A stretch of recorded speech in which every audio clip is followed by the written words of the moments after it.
On est en 2000, un vendredi après-midi. Des personnes rentrant de déjeuner entendent des bruits étranges provenant de l'un des bureaux. Une femme trouve son patron, Richard Armitage, étendu sur le sol derrière son bureau, au milieu d'une mare de sang. Elle appelle son associé, Richard Buckley, à la rescousse. À ce moment-là, Armitage était toujours en vie. Il continuait à s'accrocher.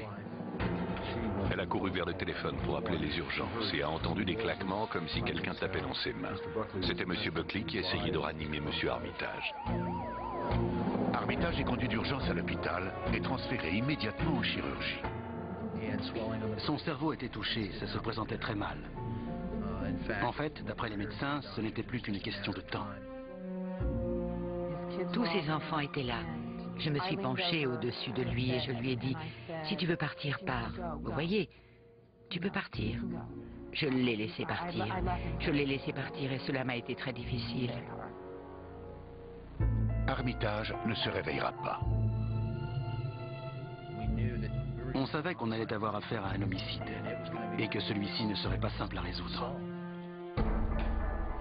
L'autopsie révèle qu'Armitage a été frappé 9 fois à la tête avec un objet contondant, probablement un marteau. La personne qui avait fait ça devait être très en colère à ce moment-là, vu le type de blessure qu'il avait au crâne, très profonde, très ouverte. Ça aurait pu être de la passion ou une colère pure et dure. À l'époque, on n'en savait rien. Richard Armitage est avocat, plus particulièrement spécialisé dans les greffes et les questions de dons d'organes. En toute logique, son cœur et ses autres organes furent donnés à 3 receveurs différents. Ça a été très difficile pour les enfants, très difficile. Je crois qu'ils sont fiers de leur papa et du fait que même dans la mort, ils continuent d'aider les autres. Oui, ils sont fiers de lui. Il est encore parmi nous. Tout le monde à Kansas City est profondément choqué par la violence de ce crime. C'était une agression en plein jour, dans un immeuble fréquenté du centre-ville. Et la victime était un homme qui semblait être aimé et respecté de tous, et qui travaillait dans un domaine juridique très ésotérique, le don d'organes. Qui aurait pu faire une chose pareille? C'était un mystère.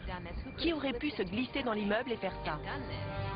L'audace avec laquelle l'assassin a perpétré le crime intrigue les enquêteurs. Comment en effet peut-on s'introduire dans un immeuble de bureau en plein jour, massacrer un homme en le frappant à 9 reprises et en ressortir sans attirer l'attention et sans avoir ses vêtements couverts de sang? Les experts médico-légaux spécialistes des agressions fournissent une première explication. Selon eux, le meurtrier ne s'est pas forcément taché en commettant son acte. Il n'était pas évident que l'assassin se soit taché avec du sang ou quoi que ce soit d'autre. Si vous utilisez un marteau lors de l'impact, toute l'énergie est dispersée loin de l'agresseur. L'assaillant entre, commet son crime et ressort, et il n'y a que très peu, voire pas du tout d'indices sur cette personne. Parmi les amis, la famille et les associés de la victime, personne n'est en mesure de désigner un suspect potentiel. Trouver un avocat assassiné dans son bureau en plein jour n'est pas chose courante. C'était une première dans cette ville. Mais les enquêteurs découvrent qu'Armitage travaillait sur d'autres dossiers juridiques, en dehors des greffes d'organes. Est-il possible qu'un élément de son passé ait refait surface?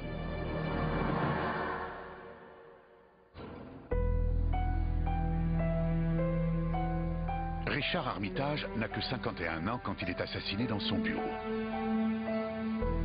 Ses amis et collègues ne parviennent pas à comprendre qui aurait pu lui vouloir du mal. Richard avait des enfants d'un premier mariage et il en a eu un autre avec Cathy peu de temps après leur mariage, Ali, une petite fille adorable. Il donnait l'image d'un couple heureux qui profitait de la vie au maximum. Son ex-femme et sa femme ne sont pas inquiétées, chacune ayant un alibi à l'heure où le crime a été commis. On s'est intéressé à ses amis, plus particulièrement à l'un de ses meilleurs amis. Il n'y a jamais eu un mot plus haut que l'autre, ils n'ont jamais été brouillés. Les enquêteurs savent que l'assassin de Richard Armitage tenait celui-ci à portée de son bras lorsqu'il a donné le coup fatal. Nous pensons que le premier coup l'a renversé de sa chaise et qu'il ne pouvait plus bouger. La scène du crime laisse à penser qu'Armitage a reçu les coups alors qu'il était à terre sur le côté. Il n'y a aucune blessure qui pourrait porter à croire qu'il a lutté pour se défendre. Au vu de ses chaussures, soigneusement rangées à côté de son bureau, il est évident que Richard n'attendait personne. On a appris qu'à chaque fois que Richard Armitage se rendait dans son bureau, il s'asseyait et enlevait ses chaussures. Il était installé confortablement. Quand il a été agressé, il était pieds nus. Il ne portait pas ses chaussures.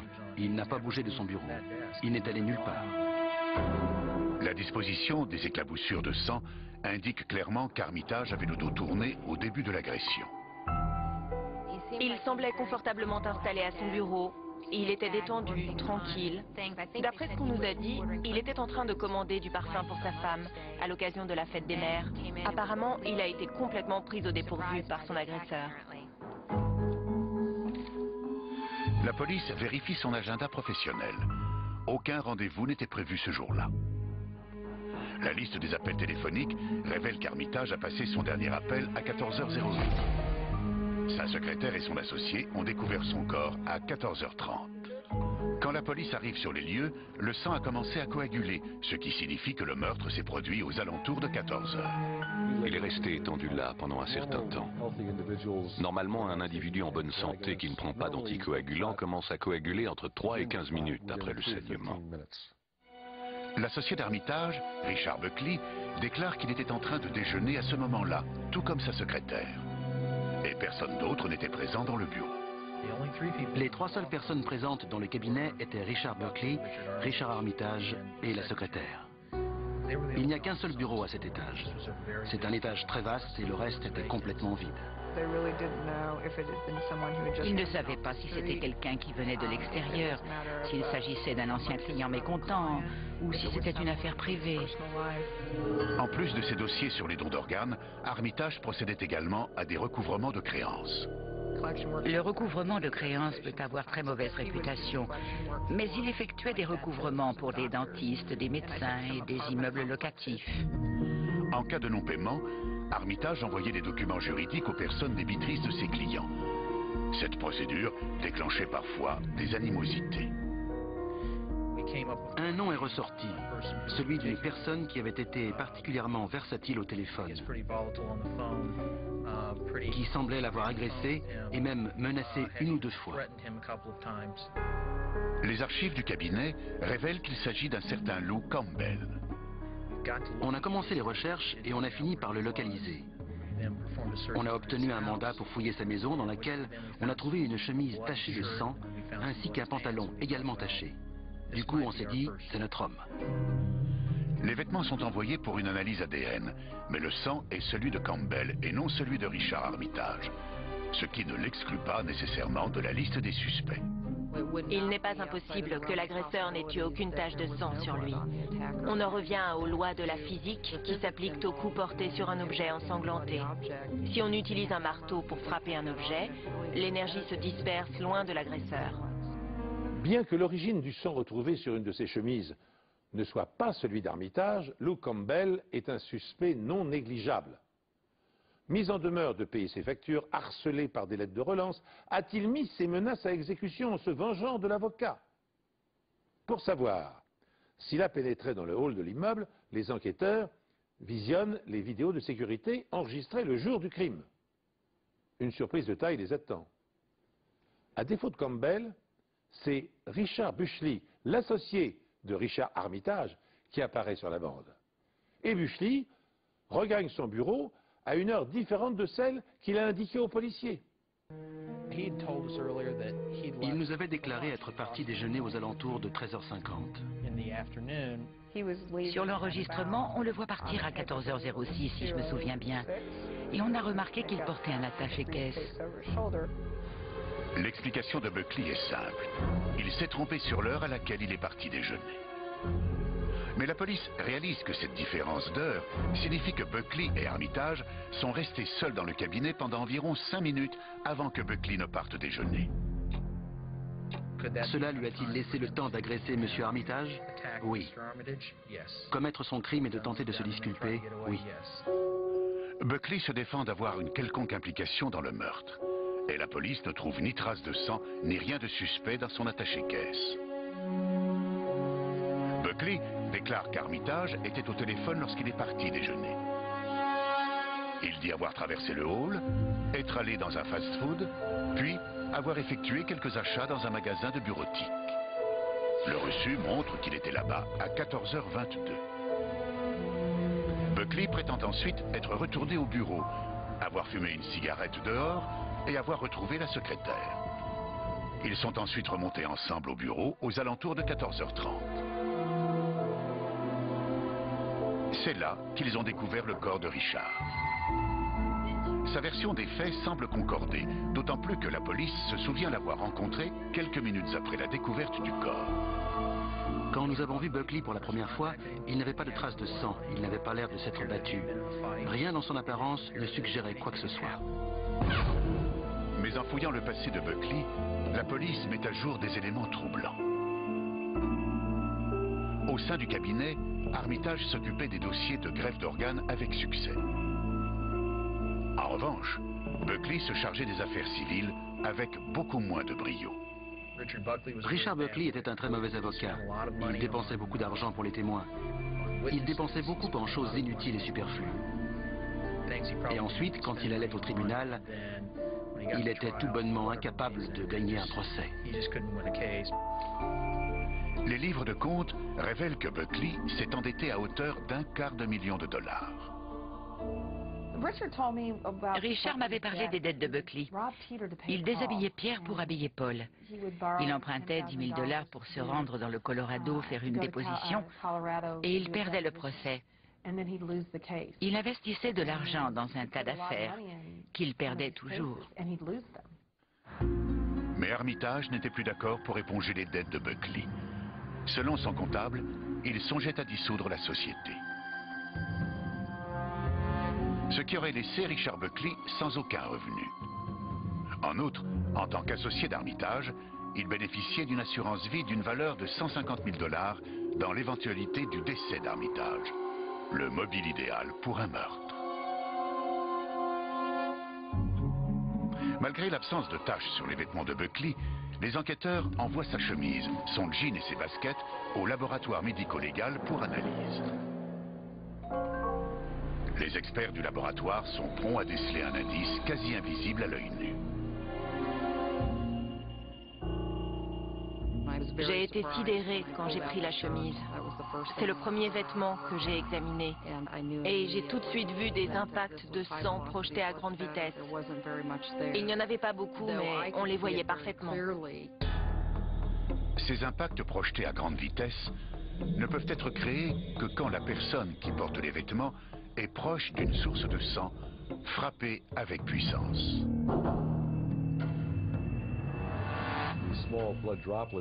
Ces minuscules gouttes de sang sont enfoncées dans les fibres, ce qui indique que l'impact a été assez fort, contrairement à un transfert léger qui n'aurait été visible qu'à la surface des fibres. L'expert dénombre 61 taches de sang sur les vêtements de Buckley, chacune de la taille d'une tête d'épingle. Les tests ADN prouvent que ce sang appartient bien à Richard Armitage. Confronté à cette preuve, Buckley nie toute implication dans la mort de son associé. Il prétend au contraire qu'il s'est porté à son secours, que le sang a éclaboussé et taché ses vêtements alors qu'il essayait de le réanimer en frappant dans ses mains près de son visage. Cette explication est-elle plausible? Les experts médico-légaux décident de confronter cette version des faits à la réalité en reconstituant la scène et en matérialisant la trajectoire des éclaboussures. D'après l'argumentation de la défense, c'est en frappant dans ses mains que Richard Buckley aurait provoqué ces fines éclaboussures de sang.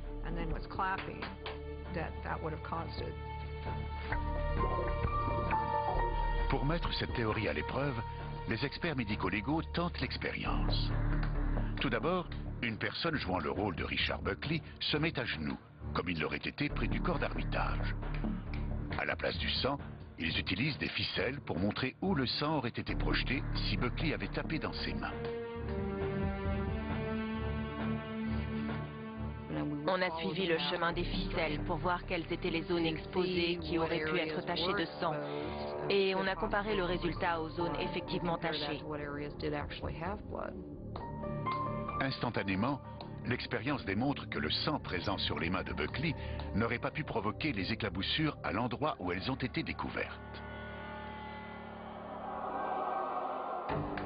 Comme vous pouvez le constater, en position agenouillée, avec ses jambes derrière lui, il aurait été impossible que le sang passe de ses mains à ses chaussures. Même en position accroupie, ça n'aurait pas été possible. Il y avait de petites projections de sang sur les côtés et dans des recoins de ses chaussures de sport. Il n'aurait pas pu faire ça en tapant dans ses mains, à part si elles avaient été au ras du sol, ce qui est complètement illogique. La démonstration porte ses fruits. Les experts établissent la preuve qu'il était matériellement impossible que des éclaboussures de sang aient pu tacher le dos de la chemise de Buckley dans la position qu'il occupait, agenouillé près du cadavre. Ça n'a pas pu se produire à un autre moment.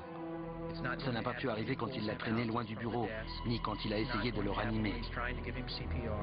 Ça n'a pas pu se produire parce qu'il a tapé dans ses mains. C'est impossible. Ça n'a pas pu arriver dans ces circonstances.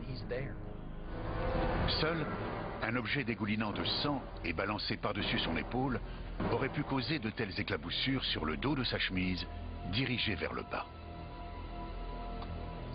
À présent, on sait pourquoi sa version ne concorde pas. On sait qu'il était en train de nous servir un mensonge très étudié. Il y a bien réfléchi. Mais il y a des zones d'ombre dans son histoire et on sait pourquoi. C'est à ce moment que tout s'est dénoué. S'appuyant sur les conclusions de l'expertise, le bureau du procureur pense que Buckley avait décidé de tuer Richard Armitage en apprenant que celui-ci songeait à dissoudre la société.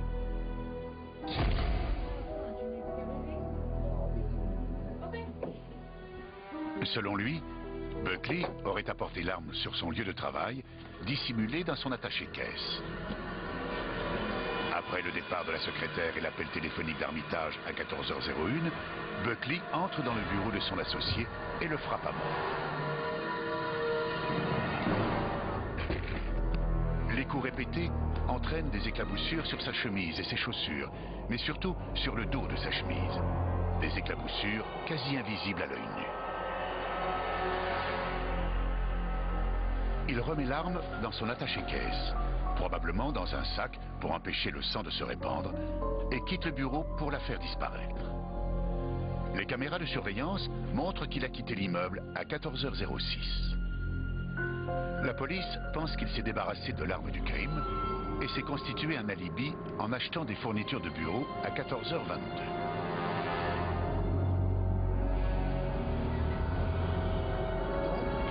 Il est ensuite retourné dans l'immeuble, juste à temps pour y rentrer avec sa secrétaire, aux alentours de 14h30.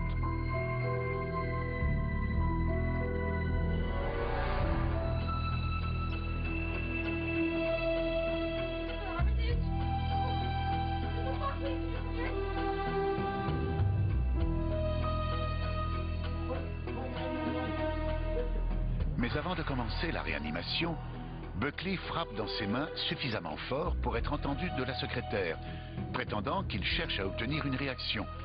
Mais en réalité, pour s'assurer d'avoir une explication plausible aux éventuelles traces de sang sur ses vêtements.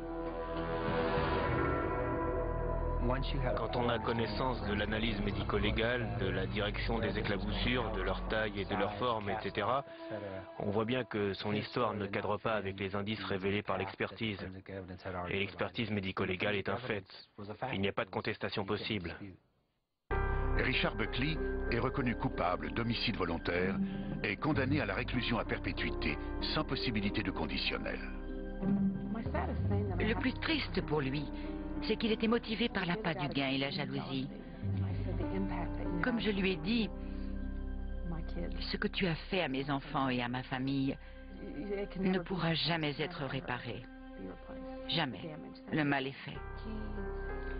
Je pense que c'est l'être humain le plus creux, le plus cupide, qu'il m'ait été donné de connaître.